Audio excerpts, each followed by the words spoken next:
Hello friends, welcome to TCS Learning. So this is the questions of teaching aptitude from test number 16 जो हमारे test series का questions हैं वो हम discuss करेंगे. First question, which of the following is not a quality of teacher. इनमें से शिक्षक का क्वालिटी कौन सा नहीं है. Teacher must be fair in grading and marking, बिल्कुल सही है ये, ठीक है. Teacher should maintain an autocratic atmosphere in class. देखो प्रेजेंट एजुकेशन सिस्टम में teacher should not maintain autocratic atmosphere, rather he should maintain democratic atmosphere. तो ये गलत है, ठीक है. ही or she should have interest in his or her profession and knowledge that must be updated. अपने knowledge को हमेशा अपडेट करते रहना चाहिए. And a teacher should use modern techniques, modern methods, modern gadget for the better understanding of the subject matter. Modern technique use करना चाहिए, ठीक है, ताकि बच्चे से समझे. ये यहाँ पे डेमोक्रेटिक होना चाहिए, तो बी यहाँ पे इसीलिए सही आंसर हो जाएगा. नेक्स्ट यहाँ पे देखो, which can be described as an ideal teaching technique. इनमें से कौन सा एक आइडियल टीचिंग टेक्निक कहला जाता है, ठीक है.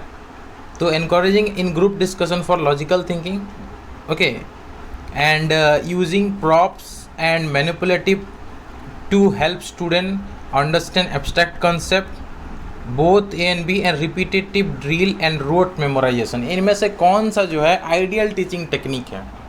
देखो रिपीटेटिव ड्रिल, रोड मेमोराइजेशन ये नहीं है, ये ट्रेडिशनल में होता था, आज इसको यूज नहीं किया जाता है. कोई भी टीचर नहीं चाहेगा कि रट के बच्चे जाएं, समझ के जाएं. Encouraging group discussion and logical thinking, यही इंपॉर्टेंट होता है. इसीलिए हमने ग्रुप डिस्कशन का ग्रुप भी बनाया है. ग्रुप डिस्कशन फैसिलिटी आपको इसीलिए प्रोवाइड कर रहे हैं because this is the best thing. Ideal teaching technique का एक बेस्ट पार्ट होता है. और लॉजिकल थिंकिंग, हम हमेशा आपके क्वेश्चन को तुरंत आंसर क्यों नहीं करते हैं, बिकॉज आप उसका कुछ सोचोगे. You will have think, okay, you will be thinking the questions, the answer of the question, the solution of the questions. Okay, आप सोचोगे क्वेश्चंस के बारे में. Okay, you have to think for that time being. जब तक हम answer की provide नहीं करते तब तक आपको सोचना पड़ता है. इससे आपका लॉजिकल थिंकिंग डेवलप होता है. Clear. So we can do this for ideal teaching technique. Now using props and manipulating, ये हम यूज कर सकते हैं ताकि आपका कंसेप्ट का डेवलपमेंट हो सके. We can use anything that can develop our concept. So both A and B are correct. C will be the proper answer. Clear.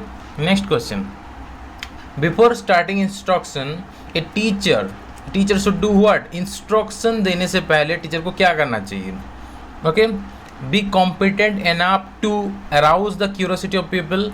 Introduction मतलब यहाँ पे इंट्रोडक्शन होना चाहिए. Introduction while see, if you want to introduce a new topic, new chapter to the students, then what you will do, you will be competent enough to arouse curiosity. आपको बच्चों के अंदर curiosity generate करना आना चाहिए. Okay, you should be aware with the environmental variable acting on the mind of the pupil. As a teacher आपको बच्चों के माइंड में जो भी एनवायरमेंटल वेरिएबल्स है उसको जानने का जरूरत है, अवेयर होने का जरूरत है, so that you can use those variables while introducing your lesson. And you should also know the existing knowledge of the students and their background knowledge. okay, इनका जो previous knowledge है, pre existing knowledge जिसको बोलते हैं, उसके बारे में आपको जानने का ज़रूरत है. ये तीनों चीज़ इज़ इम्पॉर्टेंट. ओके, आपको इंट्रोडक्शन करने से पहले ये तीन चीज़ आपके अंदर होना चाहिए. तो D will be the proper answer. Next question, which of the following either are the qualities of a teacher. एक टीचर का इनमें से कौन सा क्वालिटी है. A teacher should inspire his pupil. Definitely should inspire a pupil. As a teacher आप क्या करोगे, इंस्पायर करोगे अपने स्टूडेंट्स को. A teacher should have sweet, polite and clear voice. Teacher का स्वीट, पोलाइट और क्लियर वॉइस होना चाहिए ताकि बच्चे जो है अच्छे से उसको समझ सकें, ठीक है, और बच्चे फिर क्वेश्चन भी पूछ सकें टीचर को. A teacher should be able to arrange subject matter in a logical way. Teacher को लॉजिकल वे में सब्जेक्ट मैटर अरेंज करना आना चाहिए, ठीक है. All of these will be the correct answer. All these are the qualities of a teacher. Next question. On which of the following statements there is a consensus among educator or teacher. इनमें से कौन सा statement में teacher सब मानते हैं कि ये सही है. First statement, disciplinary cassette should be totally neglected in class. Class में बिल्कुल भी डिसिप्लिनरी काम मत करो, ऐसा नहीं होना चाहिए. Class must be discipline. Okay, next statement, disciplinary case should never send to principal office. Disciplinary case बोल रहा है कि प्रिंसिपल ऑफिस के पास कभी मत पहुंचाओ. जब ज़रूरत पड़े आपको ये पहुंचाना है, तो ये भी गलत है. ज़रूरत पड़ने पर डिसिप्लिनरी जो केसेस है वो प्रिंसिपल ऑफिस तक पहुंचाना पड़ता है। Okay, then disciplinary cases should be send to the principal only when other means have failed. Yes, this is very correct. First as a teacher आपको सब कुछ डील करना पड़ेगा। ओके, जो भी आप कर सकते हो उसको डील करो। If you fail to do or if you fail to solve by any means, then आपको प्रिंसिपल के पास जाना पड़ेगा। क्लियर? पहले टीचर को स्टूडेंट का प्रॉब्लम सॉल्व करना है, नहीं सॉल्व होता तो पेरेंट्स के साथ भी बात कर सकते हो। सब कुछ फेल होने के बाद फिर प्रिंसिपल के पास आपको जाना है। Clear? That's the proper answer. Next, with respect to the development of skills all of the following are correct except. इनमें से कौन सा गलत है बोल रहे हैं? 3 सही है, कौन सा एक गलत है? C, group interaction increase the skill. Yes, that's why we have made groups. Okay, group interaction increase the skill, ये सही है। Work books can be invaluable learning aid. Yes, homework इसीलिए दिया जाता है ताकि यहाँ पे आपको बहुत ज़्यादा हेल्प मिलता है क्वेश्चन, इसलिए हमने आपको MCQ बुक दिया है। वाई स्टडी मटेरियल में हमने आपको MCQ बुक दिया है ताकि आप उसको प्रैक्टिस कर सको। ठीक है, that's why work books can be invaluable learning aid, ये सही है। Group instruction facilitate the learning process. Group में जो इंस्ट्रक्शन दिया जाता है ये आपके लर्निंग प्रोसेस को फैसिलिटेट करता है। ये तीनों सही है। नेक्स्ट, लास्ट बोल रहे हैं people of same mental age should learn eight same rate. ऐसा ज़रूरत नहीं है क्योंकि इंडिविजुअल डिफरेंस होता है। सेम मेंटल एज होने से भी सारे बच्चों का लर्निंग रेट सेम होगा ऐसा कोई मतलब नहीं है। जो स्लो लर्नर होगा उसका लर्निंग लेवल स्लो होगा, जो फास्ट लर्नर होगा, गिफ्टेड लर्नर होगा, उसका लर्निंग लेवल फास्ट होता है। So D is the incorrect one, ये जो है सही होगा। ठीक है, next, the male students in your class are annoyed with you on the pretext you that have a favor to the female students. In such an embarrassing situation, how would you like to control them in class? Okay, if the male students in your classes are annoyed with you on the pretext that you have a favor of female, आप क्या कर रहे हो? Female student को favour कर रहे हो। Male student ऐसा सोच रहे हैं, इसके वजह से वो annoyed हैं। इन सच एम्बेरसिंग सिचुएशन आप क्लास को किस तरह से कंट्रोल करोगे? You will justify that most of the female students are more sincere toward their studies than male students. So that's why एक क्वेश्चन मैंने ये क्वेश्चन को क्यों दिया है, because in the last class in the last test एक question था जो डेमोक्रेटिक एजुकेशन के ऊपर था। तो इस केस में, इस पर्टिकुलर केस में ये सही होता है, इसीलिए मैंने उस क्वेश्चन को आपको बोला था कि ये जो क्वेश्चन है ये कोई पर्टिकुलर सिचुएशन के ऊपर बेस्ड है और ये जो है पहला सिचुएशन है वो, उसके बाद वो कंडीशन है। तो ये क्वेश्चन के ऊपर वो क्वेश्चन बेस्ड था, इसलिए क्योंकि ये क्वेश्चन हमको मिल गया तो हमने ये क्वेश्चन आपको दिया। ओके, सो यहाँ पे आपको जस्टिफाई करना पड़ेगा कि फीमेल स्टूडेंट ज़्यादा सिंसियर हैं इसीलिए आप उनको ज़्यादा फेवर करते हो। ठीक है, clear? That's the most important thing. तो ताकि ये भी धीरे धीरे करके ये भी जो है सिंसियर हो जाएंगी और डेमोक्रेटिक एजुकेशन जो है एस्टेब्लिश होगा। ठीक है, clear? That's the proper answer. Next question, in the guidance of learning a teacher has many important role. Okay, learning में टीचर का बहुत सारा इंपॉर्टेंट रोल होता है। Which one of the following is the least important aspect of the teacher's role in the guidance of learning? Okay, clear? In the guidance of learning, a teacher has many important role. Which of the following is the least important aspect of teacher role in guidance of learning? तो इसमें से कौन सा teacher का least importance role है यहाँ पे? देखो, हैबिट को बताना, the forestalling of habits. Okay, the provision of encouragement and moral support, आप बच्चों को मोरल सपोर्ट दोगे। Okay, you will encourage the students, this is also correct. Okay, and then the third option is the provision of continuous diagnostic and remedial help. आप उनको continuously diagnosis करोगे मतलब जज करोगे उनको, उनका लेवल को देखने के लिए कोशिश करोगे। What are the factors that are or what are the things that students need to develop, वो आप देखोगे और उसी के अकॉर्डिंग उनको रेमेडियल हेल्प दोगे। Okay, clear? Now the first option में जो बोला the forestalling of habit, what does this mean? To prevent or obstruct by taking advance action. ठीक है, गलत हैबिट को आप रोकोगे। और उसके बाद जो है लास्ट ऑप्शन बोल रहा है the development of insight into what constitute pitfall और डेंजर टू बी अवॉइडेड। तो ये इसका ज़्यादा इंपॉर्टेंस नहीं है कि वो इनसाइट डेवलप करना जहाँ पे पिटफॉल्स या फिर डेंजर्स को अवॉइड करने के लिए इनसाइट डेवलप करना होता है। ये बच्चे खुद से डेवलप करेंगे। ठीक है, आप इस तरह से बच्चे को पढ़ाओ कि बच्चे खुद से ये चीज़ डेवलप करेंगे। तो गाइडेंस के केस में डी जो है वो इतना ज़्यादा इंपॉर्टेंट नहीं रखता, बाकी उनका हैबिट को छुड़ाना, ठीक है। उसके बाद आपका एनकरेजमेंट प्रोवाइड करना, ये सही है, मैं यहाँ पर रॉन्ग क्यों दे रहा हूँ, ये सही है, ठीक है। Provision of encouragement, moral support and continuous diagnostic and remedial help, ये तीनों जो है इंपॉर्टेंट है, ये इतना ज़्यादा इंपॉर्टेंट नहीं है, ठीक है। Next, classroom discipline can be maintained effectively by, classroom discipline किस तरह से मेंटेन कर सकते हो, providing a programme which is according to the need and interest of the people. Yes, classroom में डिसिप्लिन लाना है तो आप बच्चों के नीड एंड इंटरेस्ट के अकॉर्डिंग प्रोग्राम करो, क्लासेस करो, जो भी है काम करो, okay.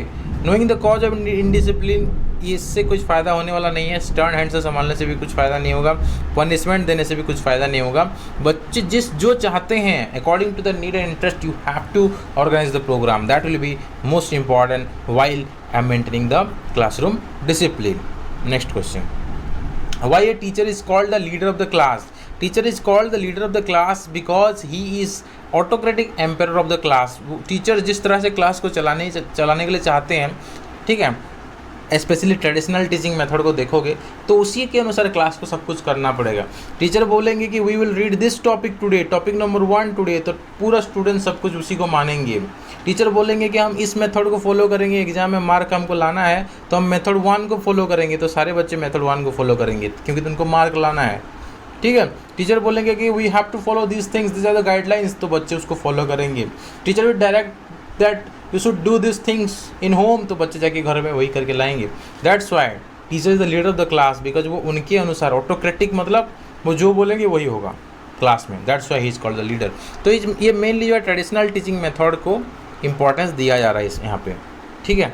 Next question, the best way to react to a wrong answer given by student is, best way to react to a wrong answer given by the students. क्या करना है आपको, to explain why the answer is wrong. कोई बच्चा wrong answer देता है तो उसको गाली नहीं देना है, you should not scold him, okay, or you should not ask another student to give correct answer, or you should not ignore the wrong answer. आपको क्या करना है, you have to explain why the answer is wrong. उस बच्चे को explain करो कि उसका आंसर क्यों गलत है, क्लियर। दूसरे को पूछ सकते हो, you can ask another student to give correct answer, but after that also you have to explain the answer of the wrong, why answer is wrong. आपको उस बच्चे को एक्सप्लेन करना पड़ेगा कि क्यों why the answer is wrong, ताकि वो मोटिवेटेड फील कर सके, एनकरेज फील कर सके, इंसल्टेड ना फील करे, clear.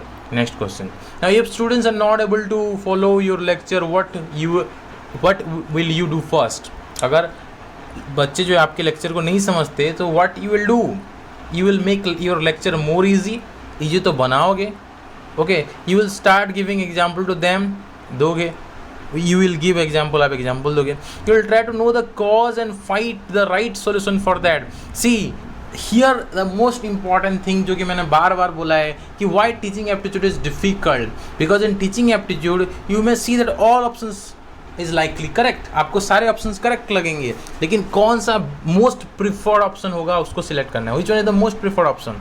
So C will be the most preferred option. You will try to know the cause and then find the right solution for that, that is the most important thing. अगर बच्चे आपके lecture को नहीं समझ रहे तो आपको वही करना है, क्लियर। ओके, नेक्स्ट देखो, the criteria of grading should be what, criteria of grading should be, it is there should be an originality, originality होना चाहिए इन सबमिटेड वर्क, जो काम बच्चे कर रहे हैं उसमें ओरिजिनलिटी होना चाहिए, कॉपी नहीं होना चाहिए वहाँ पे। The material is covered in an accurate manner, जो मटेरियल है वो एक्यूरेट मैनर में होना चाहिए। And the writing communicates clearly and effectively, जो बच्चे लिखे हैं वो क्लियर एंड इफेक्टिव होना चाहिए, उसमें कम्युनिकेशन जो है बच्चा जो बोलना चाहता है वो क्लियर एंड इफेक्टिव होना चाहिए। All of the above is taken while grading, all of the above are the criteria for grading. Then verbal guidance is least effective. Verbal guidance is least effective in skill, attitude, relationship and concept and facts. Verbal guidance aptitude develop करने के लिए सही है, relationship develop करने के लिए सही है, कंसेप्ट एंड फैक्ट डेवलप करने के लिए is also verbal guidance is effective. But to develop skill verbal guidance is not important, you have to demonstrate the things. आपको स्किल को डेमोन्स्ट्रेट करना पड़ता है, करके दिखाना पड़ता है किस तरह से ये काम करना है। तो here practical guidance is important. Skill के लिए प्रैक्टिकल गाइडेंस का इंपॉर्टेंस होता है, सिर्फ वर्बल गाइडेंस से काम नहीं चलता। बाकी attitude, relationship, concept and fact के लिए आप वर्बल गाइडेंस दे सकती हो। Now if your own son is in your class, how will you behave with your students in comparison to your son. अगर आपका बेटा भी क्लास में है तो आप क्या करोगे? रिप्रेस ट्रीटमेंट करोगे स्टूडेंट्स को, आपके बच्चे से नो सेम करना चाहिए, जस्ट लाइक योर ओन सन। बाकी भी स्टूडेंट आपके बच्चे के जैसा आपके लिए होना चाहिए। एक टीचर के लिए बाकी सारे स्टूडेंट्स सन मतलब बच्चे की तरह होते हैं, बच्चा मतलब लड़का लड़की की तरह या फिर बच्चा की तरह होते हैं। Okay, so you have to behave with all the students like your son and daughter. Clear? Okay, now it is better to land a free hand, ये भी नहीं करना है। Equal treatment is not possible, ऐसा कैसे? Equal treatment is possible. Okay, so equal treatment is possible for all. That's why you have to behave with them as your son. Now, if the principal of your institution is not satisfied with your performance and charge you with the act of negligence of duty, how would you behave with him? अगर आप teacher हो, principal आपको बोलते हैं कि आप जो है अच्छे से काम नहीं कर रहे हो, act of negligence of duty लगा देते हैं आपके ऊपर, चार्ज लगा देते हैं, तो आप क्या करो? What you will do?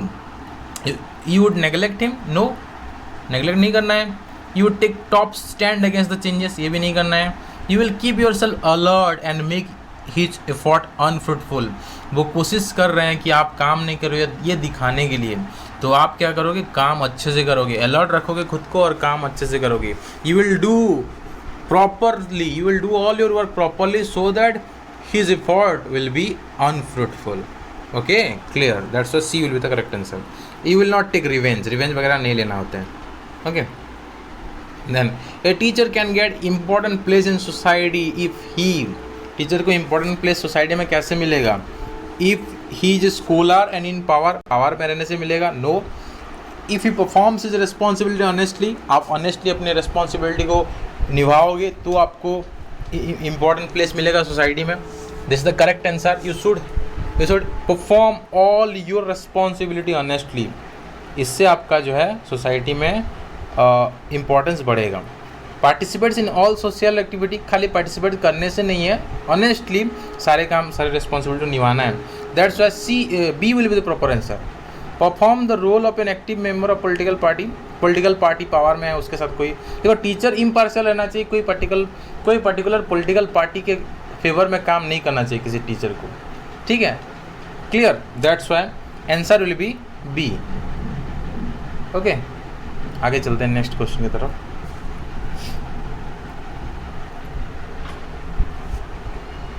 What can a teacher do to develop integrated personality of his people? अपने जो बच्चे स्टूडेंट्स हैं, ओके, उनके अंदर इंटीग्रेटेड पर्सनैलिटी डेवलप करने के लिए एक टीचर को क्या करना चाहिए? First option, life in school should be so plan that children are able to express themselves fully. इस तरह से प्लानिंग होना चाहिए क्लास स्कूल में ताकि बच्चे अपने आप को अच्छे से एक्सप्रेस कर सकें। Yes, that is one of the step or one of the method in which integrated personality can be developed. The first one is correct. They should be helped to build their self-esteem to develop a sense of worthiness and positive ego image. Yes, उनको help करना चाहिए कि self esteem develop कर सकें, यानी एक worthiness, उनका खुद का वर्थ है वो डेवलप कर मतलब सेंस कर सकें, एंड एक पॉजिटिव ईगो उनके अंदर होना चाहिए। All this can help for developing integrated personality and children should be encouraged and helped to set themselves well defined goals and objectives which they can hope to achieve. All these three are correct, all of the above are correct. उनको encourage करना चाहिए कि well defined goal and objective वो रख सके, उसके ऊपर achieve करने के लिए भी काम कर सकें। All the above are correct. Next, the teacher should keep his voice. ये एक बहुत बार डिस्कस किया गया क्वेश्चन है। A teacher should keep his voice in class, sometime low, sometime high. I told you in super 50 batch बहुत time पहले मैंने आपको बताया था कि the answer should be high and up to be heard by every student clearly. It seems very correct, but there is a concept of voice modulation. आपको voice modulation करना पड़ता है, माइक्रो टीचिंग में ही पढ़ाया जाता है। Okay, so due to voice modulation concept the answer will be sometime low sometime high to make your class dramatic, to make the student understand in a dramatical manner, in a better to develop better understanding. अच्छी तरह से explain करने के लिए आप dramatic manner में voice modulation का इस्तेमाल कर सकते हो, sometime high sometime low voice आप कर सकते हो। Next, which of the following each are true about teaching? Teaching it is a process not an act, ये एक्ट नहीं है, एक प्रोसेस है। ओके, ये सही है। Okay, it is highly dominated by communication skill, जितना अच्छा कम्युनिकेशन स्किल होगा उतना अच्छा आपका टीचिंग होगा, दोनों सही है, ये भी सही है। The analysis and assessment of teaching provide feedback for further improvement in teaching method. क्योंकि एनालिसिस एंड असेसमेंट किया जाता है, फीडबैक लिया जाता है ताकि अपने टीचिंग मेथड को और इम्प्रूव कर सकें। So all of the above are correct, but I want to tell you a trick here. अगर आपको पहला 2 ऑप्शन सही लगता है तो automatically all of the above आपका सही हो जाएगा, तीसरा देखना नहीं पड़ेगा। अगर आपके पास टाइम नहीं है तो आपको तीसरा देखना नहीं पड़ेगा, 2 पहले सही लगता है तो ऑल ऑफ द अबव को आप टिक कर सकते हो, लेकिन टाइम है तो अच्छे से सारे ऑप्शन को पढ़ना है। Next question, which of the following each are true about teacher और टीचिंग? क्या इनमें से सही है टीचर और teaching related? Teaching should be people center rather than subject center. Okay, teaching should be people center rather than subject center. Teaching जो है people center है रेदर देन सब्जेक्ट सेंटर, इस तरह से बोल रहे हैं तो ये सही है, मतलब दिस इज़ करेक्ट। जो तो following is true about teacher and teaching, ये जो है सही है। मतलब टीचर जो है स्टूडेंट सेंटर, मैंने आपको बोला ना, स्टूडेंट और ये जो है पीपल दोनों तो एक ही मीनिंग होता है, तो ये सही है। Then teacher should arouse interest among the students about the subject, interest curiosity develop करना होता है, ये भी सही है। Teacher should have control over the students to maintain peace and order in class, yes. Discipline maintain करने के लिए टीचर का स्टूडेंट के ऊपर कंट्रोल होना चाहिए, वहाँ पे नहीं फ्री छोड़ सकते, ठीक है, कुछ ऑटोक्रेटिव बिहेवियर आपके अंदर होना चाहिए। तो all of the above will be the correct answer.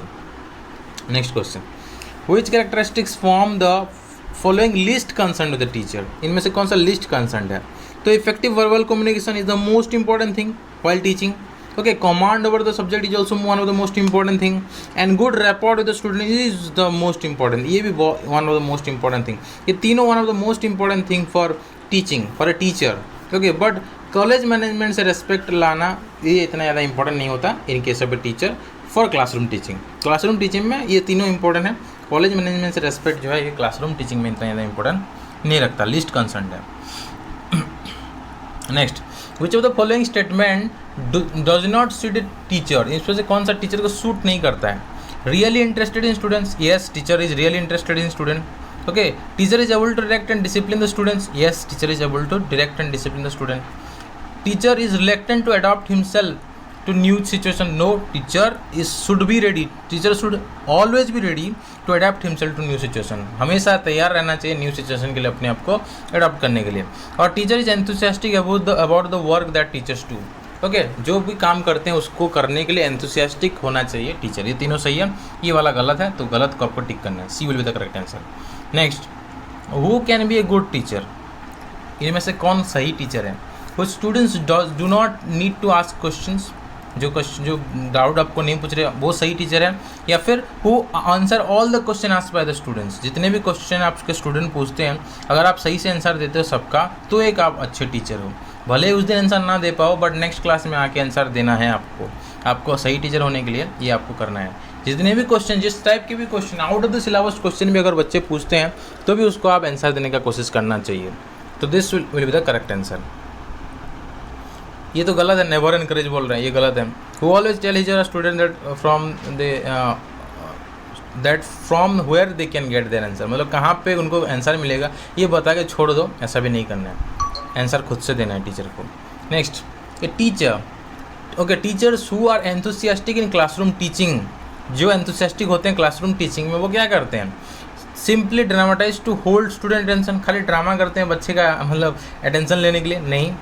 Involve their students in teaching learning process, active participation का रोल यहाँ पे आ जाता है। सेकंड जो ऑप्शन है इसका मतलब होता है एपी, एक्टिव पार्टिसिपेशन, ठीक है। तो टीचर क्या करते हैं क्लासरूम में अपने बच्चों को इन्वॉल्व करते हैं, अपने स्टूडेंट को टीचिंग लर्निंग प्रोसेस में इन्वॉल्व करते हैं, B will be the correct answer. Next, the most appropriate meaning of learning is acquisition of skill, no. Personal adjustment, no. Inculcating knowledge, no. Modification of behaviour, मतलब total development of all round, जिसको हम बोलते हैं all round development. Most appropriate meaning of learning is the all round development, जहाँ से आपका behaviour का modification हो सकता है। खाली स्किल सीखना, एडजस्ट करना या फिर नॉलेज को इनकल्केट करना नहीं होता, पूरी तरह से ऑलराउंड डेवलपमेंट होने से आपका बिहेवियर का मॉडिफिकेशन होता है, पूरा आप चेंज हो जाओगे, आपका एटीट्यूड बिहेवियर चेंज होगा, वही होता है आपका most appropriate meaning of learning. Next, team teaching. Team teaching के ऊपर एक और क्वेश्चन है, ठीक है।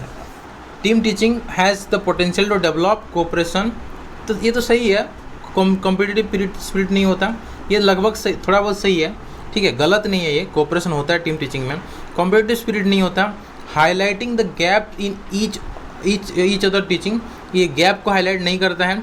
The habit of supplementing of the teaching each other, okay, the habit of supplementing the teaching of each other, हर एक की टीचिंग को सप्लीमेंट करना, दोनों सही है, लेकिन सबसे बेहतर जो है, सबसे बेहतर आंसर है यहाँ पे होगा डी, एक दूसरे को सप्लीमेंट करना टीम टीचिंग का एक बहुत इंपॉर्टेंट पोटेंशियल होता है। उसके बाद, how can a teacher develop creativity in himself and the learners, एक टीचर अपने में और अपने स्टूडेंट्स में क्रिएटिविटी कैसे डेवलप करें? न्यू टास्क दे के नहीं, by praising any creative work, no, ये सही है, मतलब प्रेज कर सकते हो क्रिएटिविटी, लेकिन यहाँ पे बोल रहा है खुद को भी करना है। देखो, to create to develop creativity in students, you can give new task and you can praise their creative work, okay, but यहाँ पे himself भी बोला, खुद को भी, अगर आप खुद के में भी आपको अगर क्रिएटिविटी डेवलप करना है तो आप प्ले करोगे प्रोवोकिंग गेम्स, मतलब by playing thought provoking games, difficult question या फिर थॉट प्रोवोकिंग गेम खेलने से बच्चों के साथ आप भी इन्वॉल्व होगे, आपका भी क्रिएटिविटी डेवलप होगा, बच्चों का भी क्रिएटिविटी डेवलप होगा। तो C will be the proper answer, okay. And इसका तो कोई इंपॉर्टेंस नहीं है, by giving new up to date information, इसमें कुछ क्रिएटिविटी डेवलप नहीं होगा, बस नॉलेज का जनरेशन होगा, गैदरिंग होगा।